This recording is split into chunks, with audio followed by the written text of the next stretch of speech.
Thank God for guiding into our second full day of this year's NYTS and PMVP. And I am very glad to hear that after yesterday, that you are able to adapt the life and you sleep much better than the previous night. Thank God for that. Just hopefully that you will continue, you will be more ready, gear up, warm up, ready for all the coming classes and prayer that we can really make the best use of our time in here. So for this morning, I would like to share a character from the Bible. Let's turn to 1 King chapter 7. 1 King chapter 7, verse 13. 1 King chapter 7, verse 13. Now King Solomon sent word and had Hiram brought from Tyre. Verse 14. He was a widow's son from the tribe of Naphtali, and his father was a man of Tyre, an artisan in bronze, and he was filled with the wisdom, skill, and knowledge for doing any work in bronze. So he came to King Solomon and performed all his work. Okay? So in here, the Bible was recording one of the most significant, one of the most important project in the Bible, building the Holy Temple in the holy city Jerusalem. Okay? It was one of the most one of the most important building, construction project in the history of Israel. Okay? But in building the holy temple, of course, we learned that King Solomon used a lot of manpower, a lot of resources, gold and silver, and a lot of material, bronze. A lot of material was put into the completion of this project. It was a very costly, extremely costly project for the kingdom of Israel. It took two generations, the infamous King David with the king of wisdom, Solomon. So this project took two generations in order to fulfill and in order to complete. For your information, very often we feel that we have this impression that the temple of Solomon, that the temple built by Solomon must be humongous. In your impression, you might feel, wow, it was a giant building, huge beyond comparison. In fact, it is not. The Solomon's temple that took 7 years for him to build, it was not huge. It was not. Size-wise, it's not very big. The second temple is way bigger. Solomon's temple was not huge, was not big, but it was used with a lot of extremely expensive material. Okay, it was very delicate, using precious material. So though that the temple might not be huge outwardly, but internally it was extremely well decorated, using great artistic skill to create all the vessels and to complete the project. Right? So likewise, you and I, we are the temple of the Lord. So what is more important is not what is more important is the internal value, not the external show off. Okay? That is not about, oh, I have such an achievement. I am earning six-figure salaries. I am well known by the world. Those are the external, the big thing. In the world, everybody try to prove them. Like I am the big guy. I am I am important. So people are trying very hard to show the world how big they are. But the more important for you and I is how about inside? Okay? What is the material that were made that you were made of inside? Inside. Okay? What is the value in the eyes of the Lord? What is the connection in your spirituality? Right? What is your relationship with the heavenly kingdom? It's the inside that matters because at the end, the Lord will not look at your external value. Like on the judgment day, the Lord is not going to check your bank account. He's not going to check how much asset that you have in the financial institution. For those will be gone. But internal value is the only thing that you can bring before the Lord and you can present for Him to judge. Internal value. Okay? So, what is your internal value? So then here, we found that in this grand project, a very important, one of the most important holy work, building the holy temple. But in here, the Bible record, as we read earlier, that the Bible record a name, the artisan, the craftsman, Hiram, who was the master architect, the master craftsman in the entire project. Maybe you do not know his name, but he is a very important character in this project, and he is remembered by God.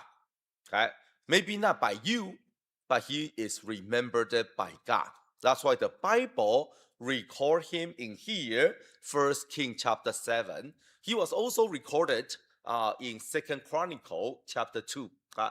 So he was, when you mention about building the holy temple, you need to remember the craftsman.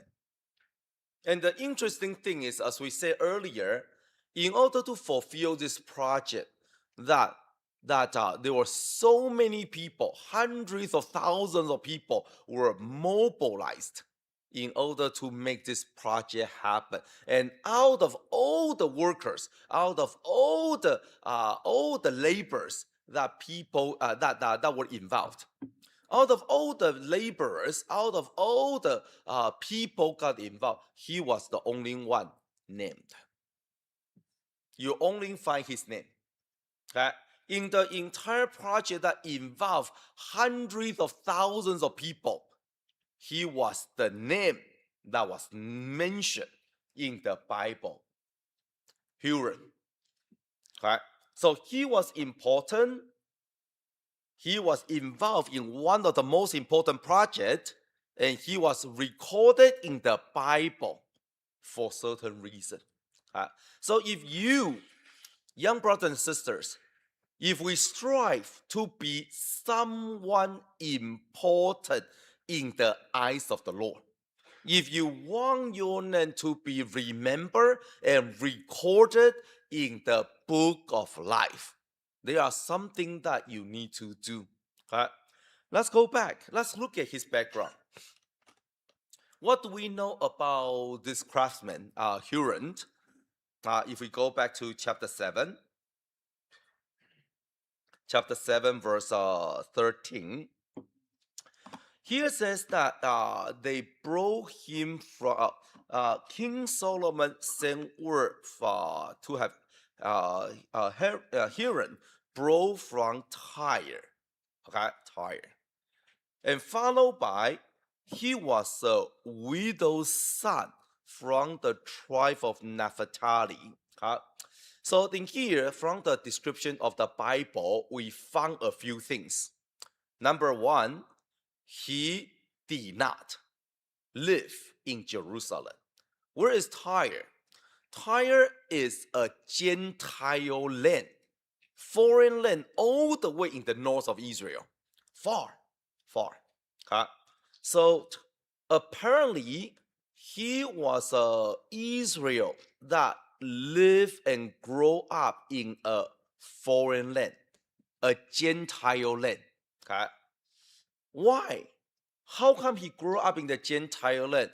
Because his mother, an Israel, married to the Gentile from Tyre. The father came from Tyre, so afterward they moved to Tyre, lived there, gave birth to him, and that's the environment. That's where he grew up. Okay? So in here, these few verses, it gave us some information.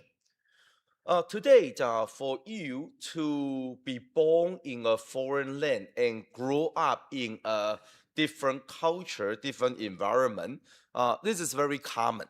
Like most of us are. All right, most of us are. Okay?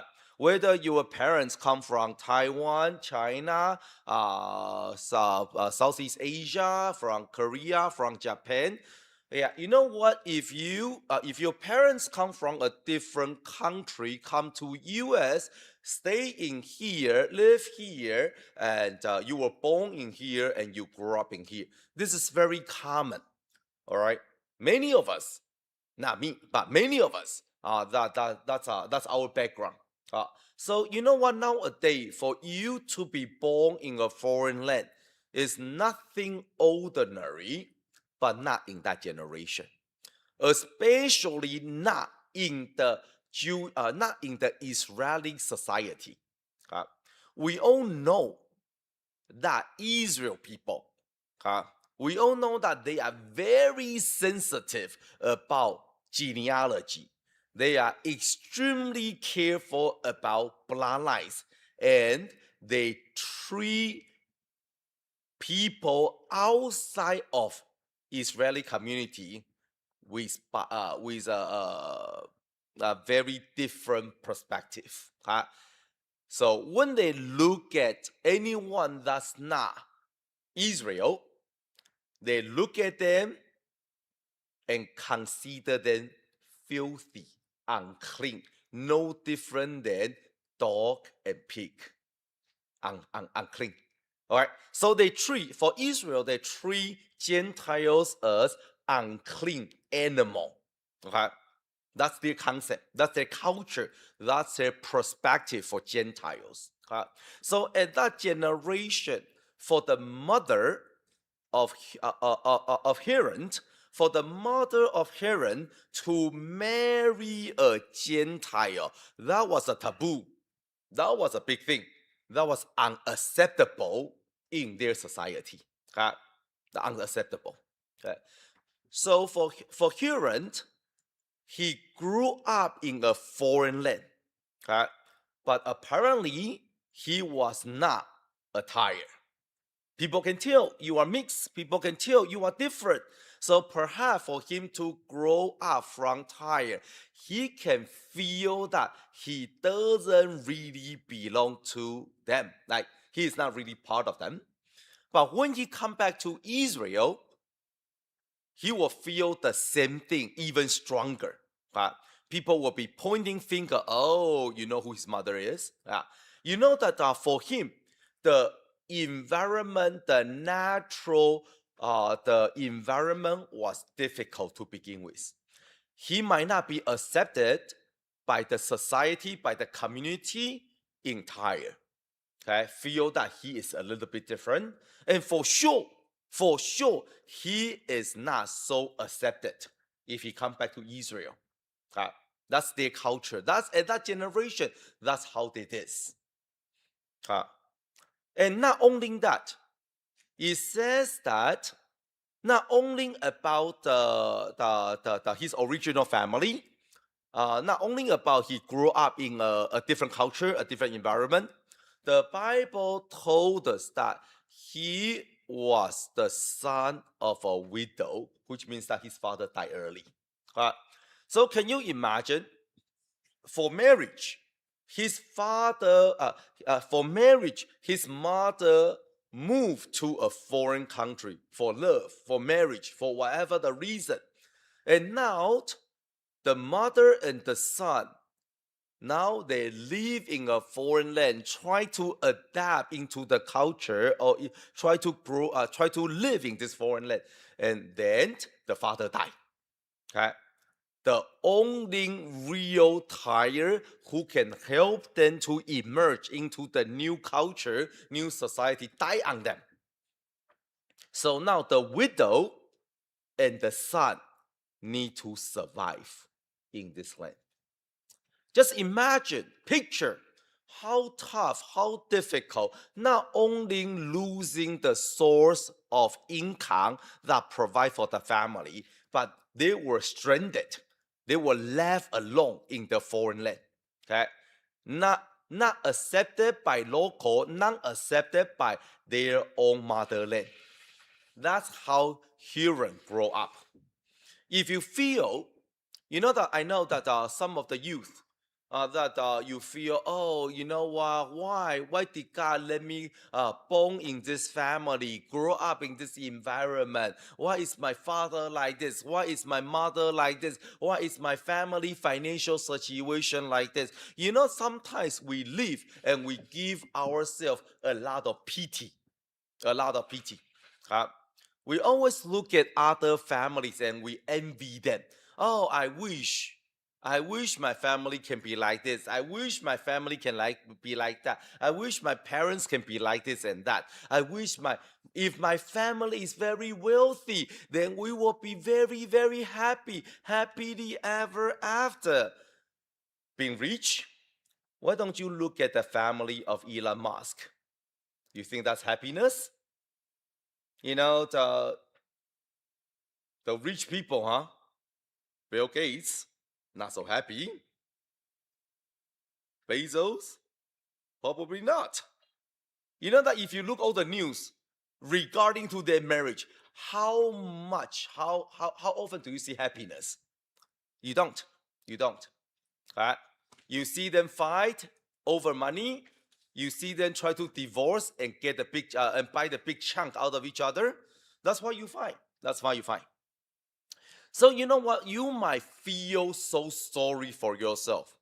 You might feel that you deserve the pity and the world owes you explanation. Or maybe you feel that God owes you explanation. Why? You look at the life of Hiram. Compare your life to him. 谁能比他惨? Yeah. If you look at him, then compare with him, then you will realize that your situation is not, compared to him, is not so bad. Seriously. But you do not find him complain, but you found him recorded his name in the Bible as the master craftsman in building the holy temple. Remember by the Bible, remember by men, and remember by God. Okay? So yes, there are things that we are unable to change. You cannot decide what family that you were born into. You can't. You cannot choose and pick. You cannot pick and choose your parents. You cannot. You cannot choose that you want to born in a super wealthy family versus what you have today. You don't.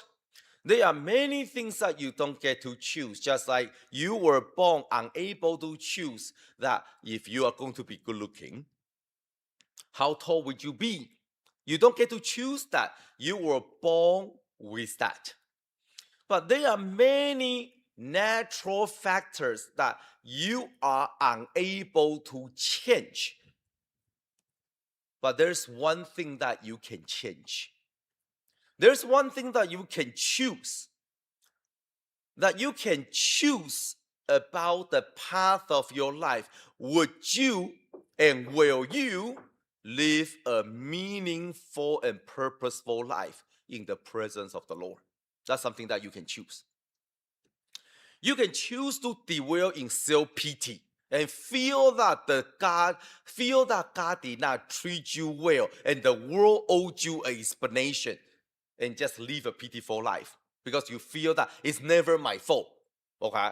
It's someone else's fault. I wouldn't be like this if I born with IQ 150. Right? You can always contribute all your life problem to someone else. But that wouldn't change a thing. That would not change a thing. Okay? And the only thing that you are able to change is that what kind of life that you determine to live.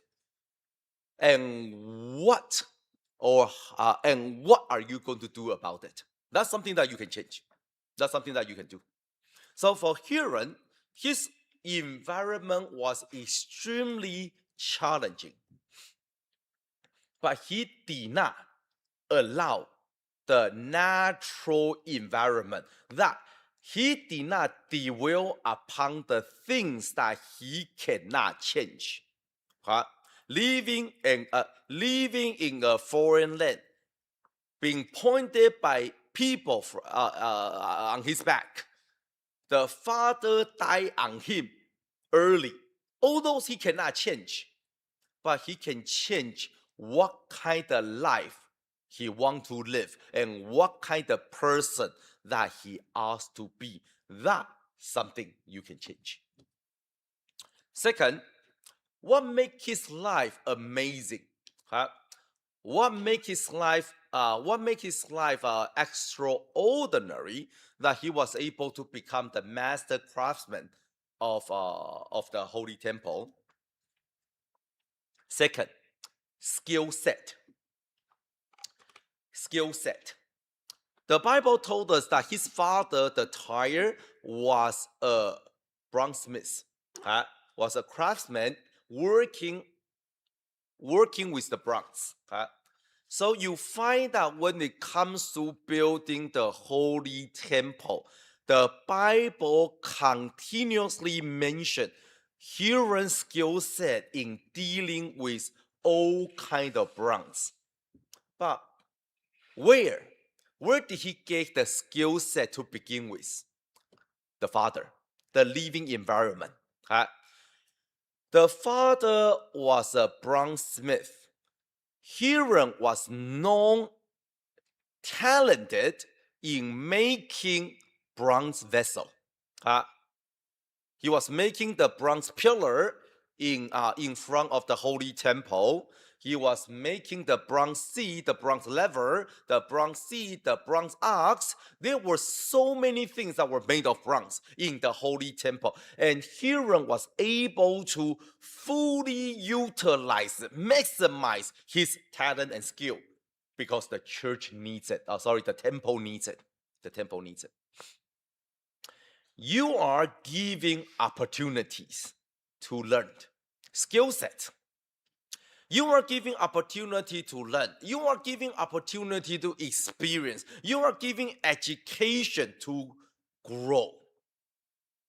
But are you able to convert the skill set that you receive from your environment, perhaps from your family, from your parents, or from the school, from your education, from academia? Are you able to convert your skill set for something higher and greater?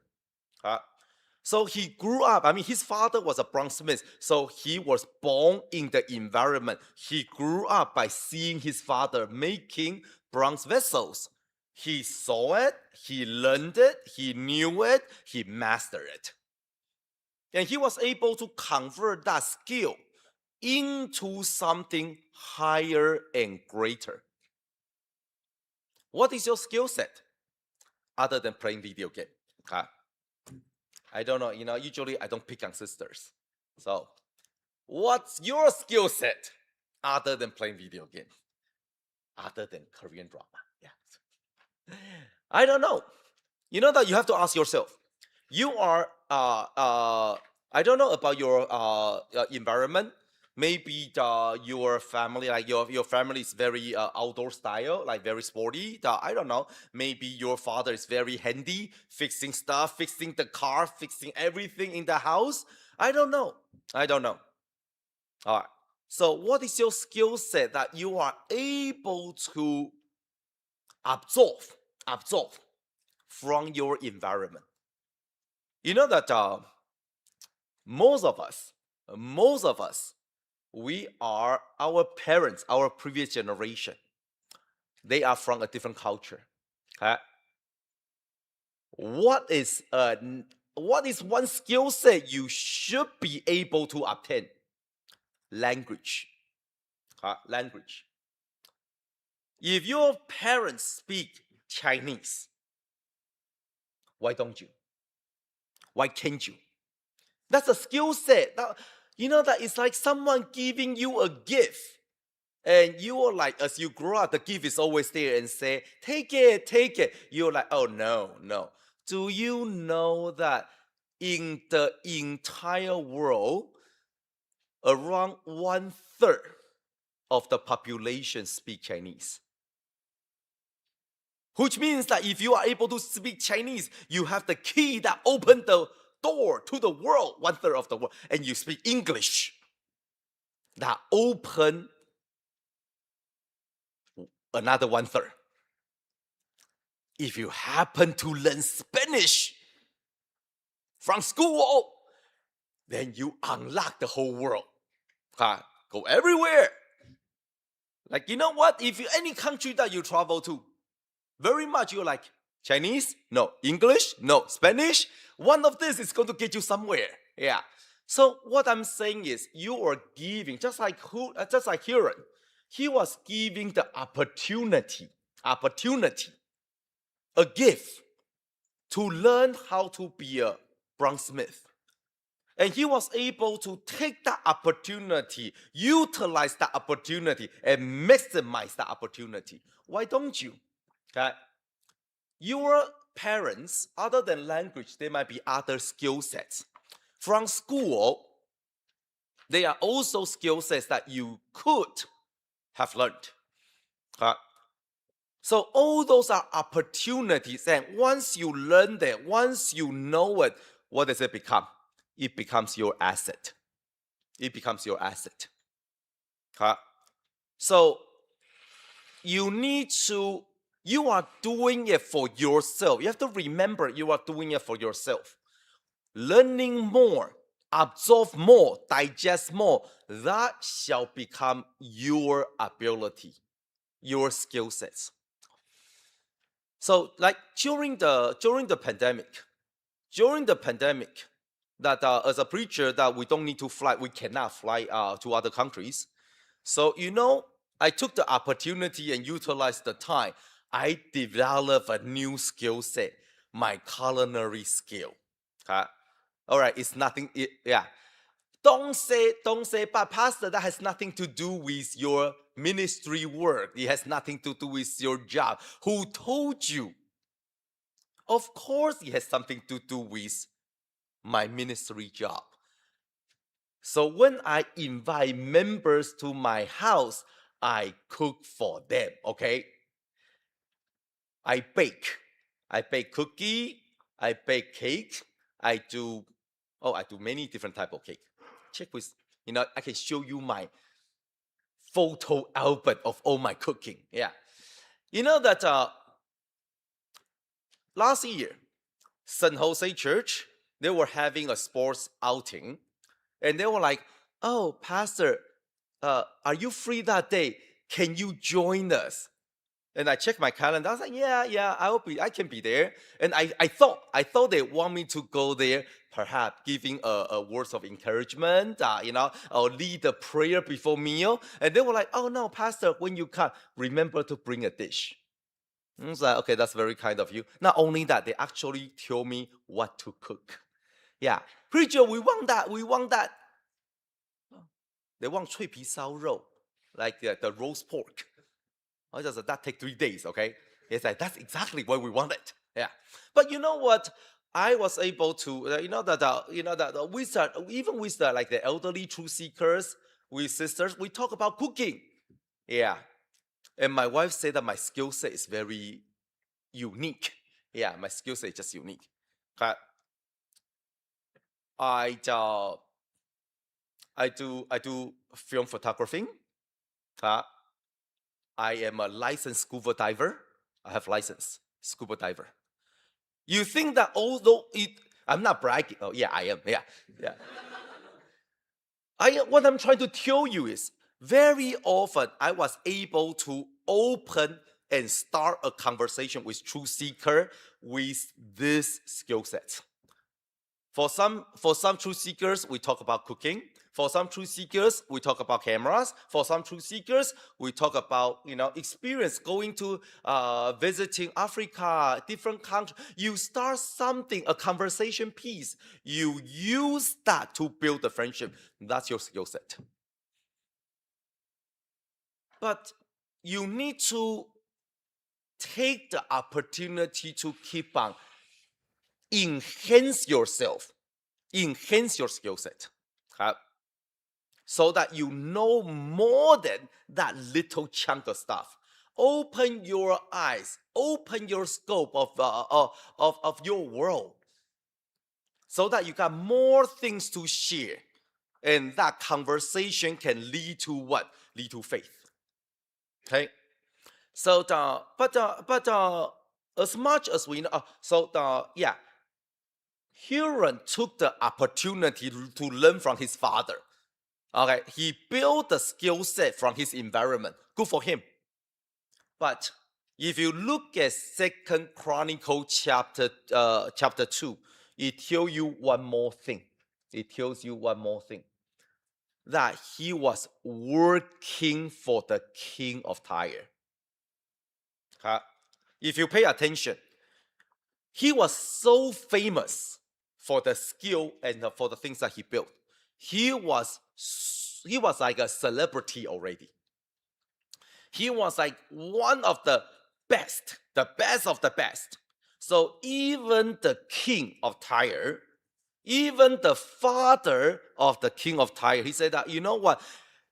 Hiram has been working for my father. He was the royal, he was the craftsman specialized using by the king. That's his level. His level. Okay.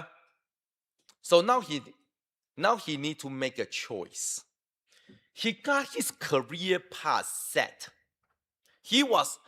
We don't know. The Bible describes his father as a man work with bronze, not an artisan, just a bronzesmith. Okay, a man that work with bronze. The Bible describes him as an artist. You see that the Bible describes his ability compared to his father is very different. Though that the father might provide the starting point, but he went way ahead of the father's skill. He became one of the best, so that he was using by the royalties. What a career path. We don't know how many years that day and night he trained himself, he sweat over his work next to the burning furnace. We don't know how much effort, how much effort that he exerted to build his career, to be known, to be famous, to be somebody. But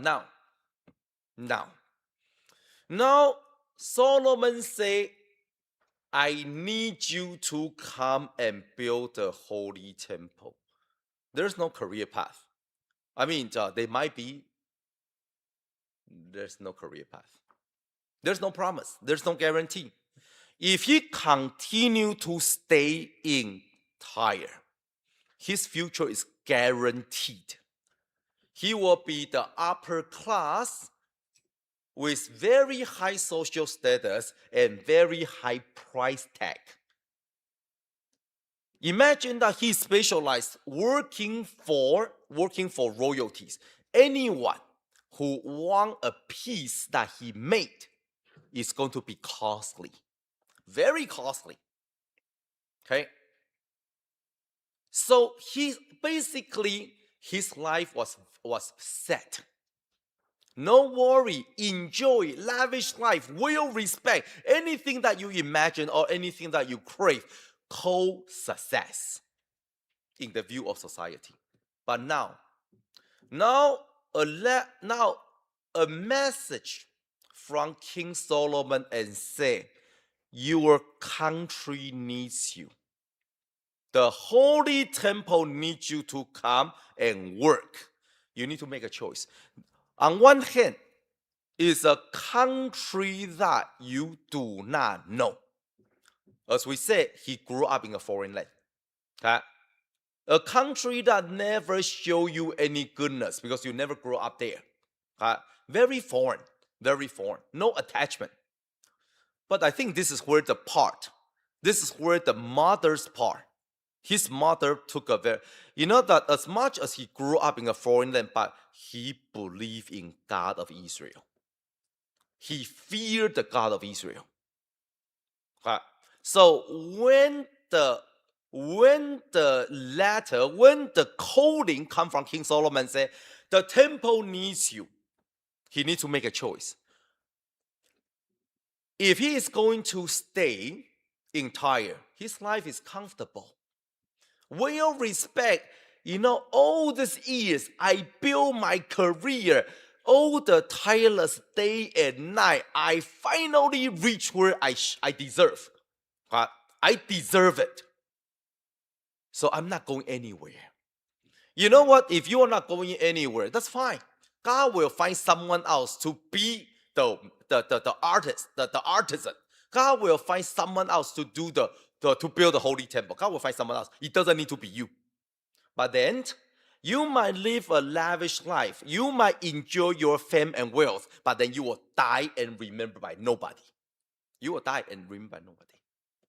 Just like if Moses chooses to live in palace and eventually die, he will be known as a mummy in the museum. That's it.